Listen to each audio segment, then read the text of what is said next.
सुप्रभात प्रिय विद्यार्थियों। हमारा जो बीए फर्स्ट ईयर का पेपर फर्स्ट हम पढ़ रहे थे, जिसमें हमारा टॉपिक चल रहा था उदासीनता या तटस्थता वक्र द्वारा उपभोक्ता का साम्य ज्ञात करना। तो हम यहाँ पर क्या क्या पढ़ चुके हैं।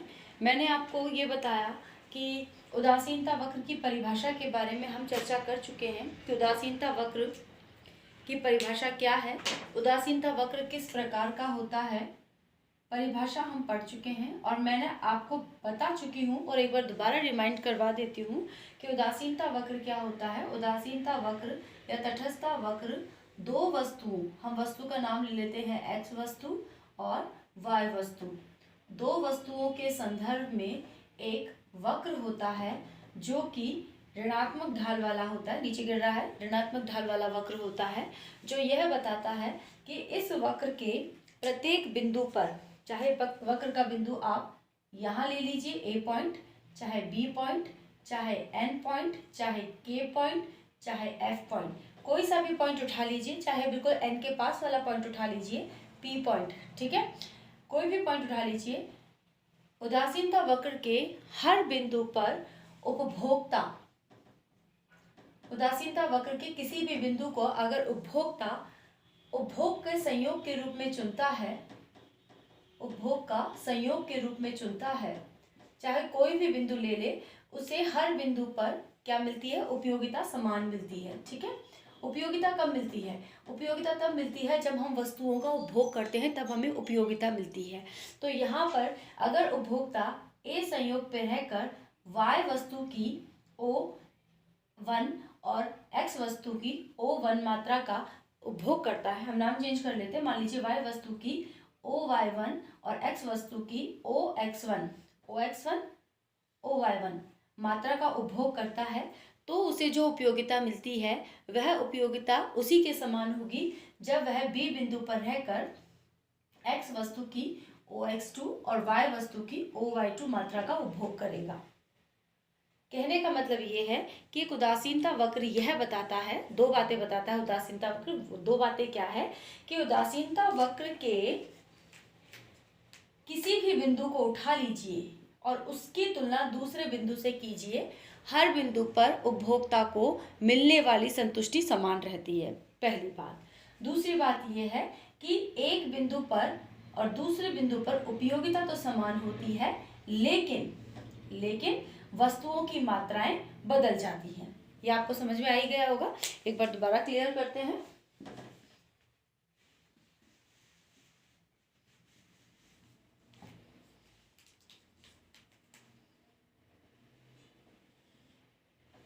मान लीजिए यहाँ पर हम आम ले लेते हैं, यहाँ हम पपीता ले लेते हैं, ये दोनों के बीच ये जो OX अक्ष है ये आम की विभिन्न मात्राओं को दर्शाता है, यह अक्ष OY अक्ष है, ये पपीते की विभिन्न मात्राओं को दर्शाता है। अगर कोई बिंदु हम ये उठा लेते हैं जिसका नाम हम A रख लेते हैं, तो इस पैनल में जबकि आम और पपीते की मात्रा यहाँ पर ली गई है, तो इस पैनल में A बिंदु का मतलब है कि अगर हम उपभोक्ता के संदर्भ में बात करें, तटस्थता वक्र के संदर्भ में बात करें, तो A बिंदु का मतलब होगा कि उपभोक्ता X वस्तु आम की OM मात्रा और पपीते की OP मात्रा का उपभोग कर रहा है। अगर हम यहाँ पर कोई बिंदु B ले लेते हैं, तो इसका मतलब क्या होगा कि अगर उपभोक्ता B बिंदु पर है तो वह आम की OM2 मात्रा और पपीते की OP मात्रा का उपभोग कर रहा है, OP2 मात्रा का उपभोग कर रहा है। इसी तरीके से उपभोक्ता अगर किसी C बिंदु पर है तो इसका मतलब ये है कि वह आम की OM2 मात्रा और पपीते की OP3 मात्रा का उपभोग कर रहा है। अगर कोई बिंदु C ले लिया और अगर हमने कोई बिंदु H ले लिया, तो इसका मतलब ये है कि उपभोक्ता आम की OM 0 मात्रा और पपीते की OP 0 मात्रा का उपभोग कर रहा है। ठीक है, हम सभी बिंदुओं की अगर तुलना करें तो अगर ये तटस्थता वक्र के संदर्भ में, तो इसका मतलब है कि H बिंदु, A बिंदु, B बिंदु और C बिंदु पर रहकर अगर उपभोक्ता उपभोग करता है और इनमें से किसी भी बिंदु को चुनता है, तो होगा क्या, C बिंदु, B बिंदु, A बिंदु, H बिंदु, मिलने वाली जो उपयोगिता है वो समान है। यहाँ पर 100, यहाँ पर 100, यहाँ पर 100, यहाँ पर 100 यूनिट्स, लेकिन होगा क्या, H बिंदु पर पपीते की मात्रा और H बिंदु पर पपीते की मात्रा और आम की मात्रा अलग है, बजाय A बिंदु के। A बिंदु पर पपीता थोड़ा कम है, आम थोड़ा ज्यादा है। B बिंदु पर पपीता और थोड़ा कम हो गया, आम की मात्रा बढ़ गई। C बिंदु पर पपीते की मात्रा बहुत कम है, आम की मात्रा बहुत ज्यादा बढ़ गई है। तो क्या समझ में आया कि A, H, B, C कोई भी बिंदु ले लीजिए, प्रत्येक बिंदु पर मिलने वाली उपयोगिता तो समान है। ध्यान रखिए, समान क्या है, उपयोगिता तो समान है, लेकिन वस्तुओं की मात्राएं क्या है, अलग अलग है। संयोग H, A, B, C same उपयोगिता को दर्शाते हैं, लेकिन इन संयोगों पर जो वस्तुओं के संदर्भ में जो संयोग बनाए गए हैं उनकी मात्राएं बदल गई है। तो यहाँ पर हम इनको जोड़ देते हैं।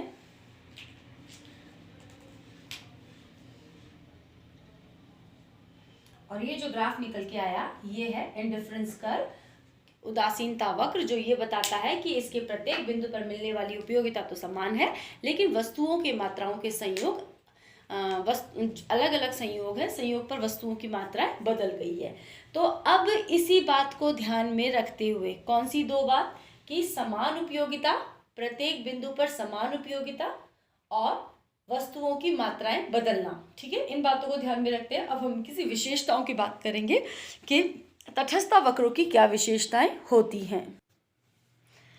पहली जो विशेषता है वो ये है कि ऊंचा उदासीनता वक्र या तटस्थता वक्र अधिक उपयोगिता को या संतुष्टि को दर्शाता है। ठीक है, पहली विशेषता क्या है कि एक ऊंचा उदासीनता वक्र अधिक उपयोगिता या संतुष्टि को दर्शाता है। कैसे, इसके लिए मैं एक ग्राफ बना के दर्शाती हूँ आपको। मान लीजिए ये वही हमारा कंज्यूमर का इंडिफरेंस कर्व है, ये है आम, यहाँ हम वही पपीता ले लेते हैं, खाने की वस्तुओं को लेंगे तो ज़्यादा अच्छे से चीज़ें क्लियर होंगी।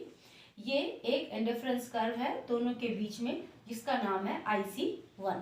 क्लियर, IC1 के बिंदु A को अगर हम ले लेते हैं तो इसका मतलब है कि A बिंदु पर उपभोक्ता को आम की ये वाली मात्रा और पपीते की ये वाली मात्रा उपभोग करने को मिल रही है। हम क्या करेंगे, आम और पपीते की इन मात्राओं का नाम रख देते हैं, इसे OM नाम दे देते हैं, इसे OP नाम दे देते हैं। तो क्या समझ में आया कि इंडिफरेंस कर्व के A बिंदु पर आम की OM मात्रा और पपीते की OP मात्रा का उपभोग हो रहा है। हम ये कह रहे हैं कि एक ऊंचा उदासीनता वक्र अधिक उपयोगिता या संतुष्टि को दर्शाता है। अब हम क्या करेंगे, इससे एक ऊंचा उदासीनता वक्र बना देंगे। ये लीजिए, बना दिया और इसका नाम रख दिया IC2। इसका एक बिंदु ले लिया जिसका नाम है बिंदु B। अब हम IC1 और IC1 से ऊपर वाला वक्र IC2 के दोनों बिंदुओं की तुलना करेंगे और हम ये जानेंगे कि बिंदु A पर आम और पपीते की कितनी मात्राओं का उपभोग हो रहा है और बिंदु B पर आम और पपीते की कितनी मात्राओं का उपभोग हो रहा है। तो हम बिंदु B से एक हॉरिजॉन्टल और एक वर्टिकल लाइन खींच देते हैं तो हमें पता लग जाएगा कि बिंदु B पर आम की OM1 और पपीते की OP1 मात्रा का उपभोग हो रहा है। तो आपने क्या देखा कि A बिंदु पर आम और पपीते की मात्रा केवल इन दूरियों के अंतर्गत ही थी, जबकि बिंदु B पर आम की मात्रा और पपीते की मात्रा बढ़ गई है। इकोनॉमिक्स में यह माना जाता है कि यदि ज़्यादा उपभोग करने को मिलता है तो संतुष्टि भी ज़्यादा होती है या उपयोगिता भी ज़्यादा होती है। तो यहाँ पर क्या समझ में आया कि चूंकि नीचे वाले वक्र की तुलना पे ऊपर वाले उदासीनता वक्र पर आम और पपीते की ज़्यादा मात्राओं का उपभोग हो रहा है, इसलिए यहाँ पर ज़्यादा उपयोगिता है। ठीक है, क्लियर हो गई बात कि एक ऊंचा उदासीनता वक्र अधिक उपयोगिता या संतुष्टि को दर्शाता है, क्योंकि ऊंचे उदासीनता वक्र पर दोनों ही वस्तुओं की मात्राएं बढ़ जाती हैं। कभी कभी ऐसा हो सकता है कि वस्तु की मात्रा घट जाए, एक वस्तु की मात्रा घट जाए, दूसरी वस्तु की मात्रा बढ़ जाए, लेकिन दोनों का जो जोड़ है वो हमेशा ही ज़्यादा होगा। अब हम बात करते हैं इसकी दूसरी विशेषता की कि उदासीनता वक्र दाईं ओर झुकते हैं या ऋणात्मक ढाल वाले होते हैं। ठीक है, क्या विशेषता होती है कि वो दाईं ओर झुकते हैं या ऋणात्मक ढाल वाले होते हैं। इसका क्या मतलब है? इसका मतलब ये है, ऐसा क्यों होता है, इसका कारण क्या है? इसका कारण ये है कि अगर आप देखेंगे, देखिए हम एक उदासीनता वक्र दोबारा बनाते हैं। ये आम, ये पपीता, ये y अक्ष, ये x अक्ष, ये मूल बिंदु O, ठीक है। तो यहाँ पर हमने एक ग्राफ बनाया, ये हमारा IC ग्राफ है। आप क्या देख रहे हैं? ये नीचे की तरफ जा रहा है, ऋणात्मक ढाल वाला है, या दाएं हाथ की तरफ यानी कि राइट हैंड की तरफ ये झुक रहा है।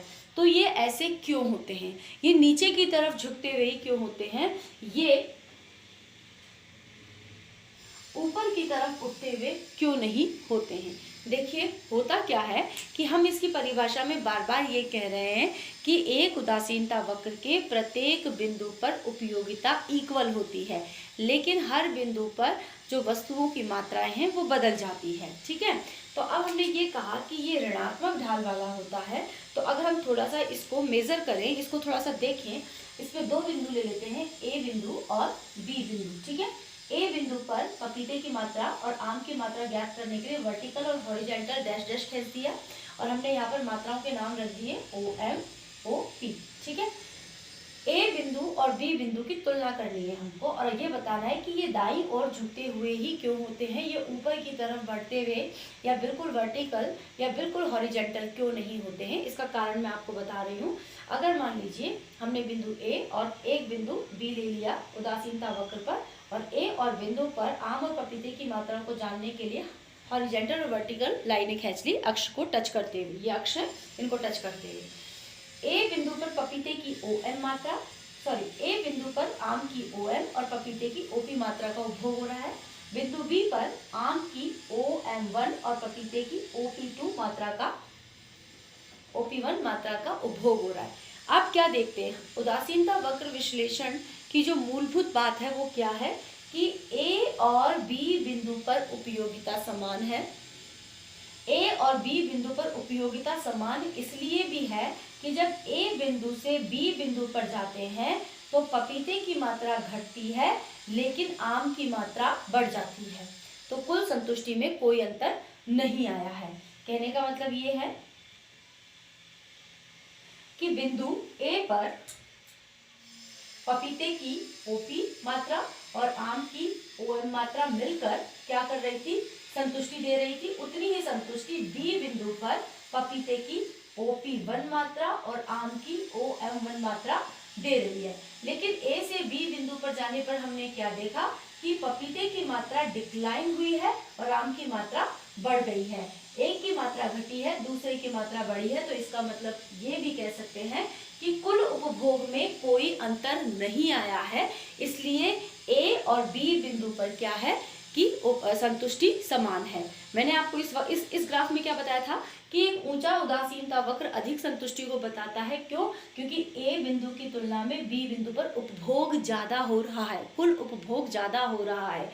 इसी तरीके से ए और बी बिंदु पर जाने पर जब हम देखते हैं कि अगर ए से बी पर गए तो आम की मात्रा तो बढ़ गई है लेकिन पपीते की मात्रा घट रही है, इसलिए कुल उपभोग में कोई अंतर नहीं आया है, इसीलिए ये दाईं ओर झुकते हुए होते हैं। अब एक बार आप एक काम कीजिए, आप इसको सीधे ढाल वाला बना लीजिए।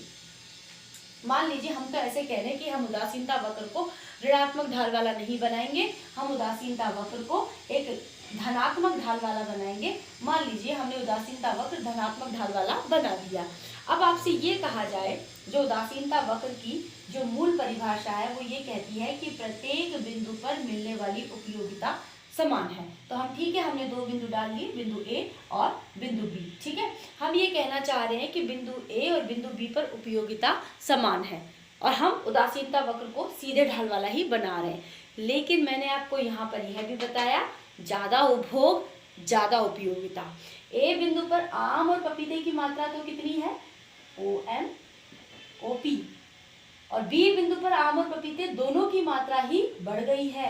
यहाँ पे तो क्या हुआ था, एक की घटी थी तो एक की बढ़ी थी, इसलिए कुल उपयोगिता समान रही थी। यहाँ पर क्या हुआ, कि ए से बी बिंदु पर जाने पर आम और पपीते दोनों ही मात्राएं बढ़ गई हैं। तो इसका मतलब क्या हुआ कि ए बिंदु की तुलना में बी बिंदु पर उपयोगिता ज़्यादा है, जबकि हम तो ये कहते हैं कि तटस्थता वक्र विश्लेषण में दोनों ही बिंदुओं पर उपयोगिता समान होगी, और वो उपयोगिता समान तब रहेगी कि अगर एक की मात्रा घटे तो दूसरे की बढ़े। क्लियर? इसलिए ये ग्राफ ऐसे नहीं हो सकते हैं। इसीलिए दाईं ओर झुकते हुए होते हैं तटस्थता वक्र, या ऋणात्मक ढाल वाले होते हैं, क्योंकि जब ये दाईं ओर झुकते हुए ऋणात्मक ढाल वाले होंगे तभी प्रत्येक बिंदु पर उपयोगिता समान रह सकेगी, जो कि तटस्थता वक्र विश्लेषण की मूल बात है। अब हम दूसरे ग्राफ में या दूसरे वीडियो में इस बात की चर्चा करेंगे, दो इसकी विशेषताओं की चर्चा और करेंगे। तो आप दूसरा वीडियो देखिएगा। Thank you.